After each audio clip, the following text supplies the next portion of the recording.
For money.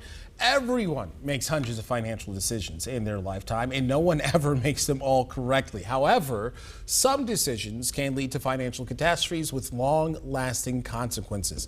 CBS 4 financial expert Andy Mattingly joins us now to share some of the big mistakes to avoid. Andy, we appreciate you having you here as always. We'll get right to it here.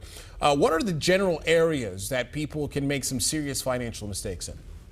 Well, there are three big areas that I think where people make financial mistakes. It comes to their kids, their retirement, and credit. That's kind of my big three of where people make really bad financial decisions that can really hurt them in the long run.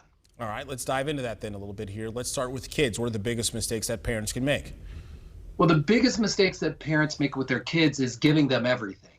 So, making sure they get the best vacations, going cars, the cars when they get old enough, entertainment, those types of things, because that not only drains your money, but it also teaches them bad habits. And then the other thing is paying for too expensive a college, like overreaching for that, where the parents and or the children have to take out loans. So that's kind of big mistakes with your children that you can make. Okay. Well, what about mistakes regarding retirement, though? What are some serious things that people do there?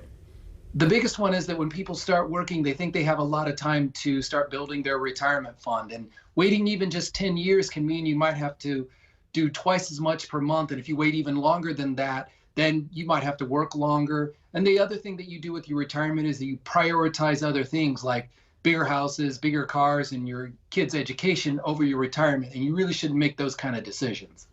What are some of the important mistakes then to avoid with credit? Because that's a big one as well.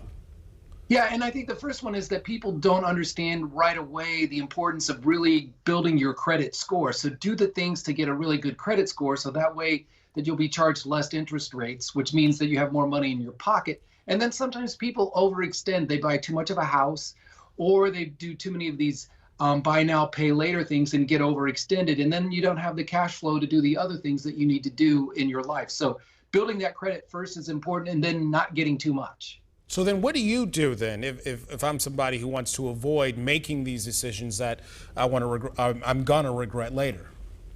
Well, it all starts with having a budget. Put together a budget that has some short-term and long-term savings in it. And it can be a tool then so that you know how much money you can spend on everything. And you really just need to do a little planning and a little self-education, because the more you know, the better decisions you can make, and you can avoid making some of these mistakes. So having that plan and a budget are really two good tools that you can use to avoid these big mistakes. All right, Andy Mattingly, a pleasure to have you as always. By the way, today, brother, I love the background there. The sports memorabilia looks good. Is that the home office? This is the home office. So I like yes. it. I like it. It's a good Nick. look. We'll see you next week, buddy. All right.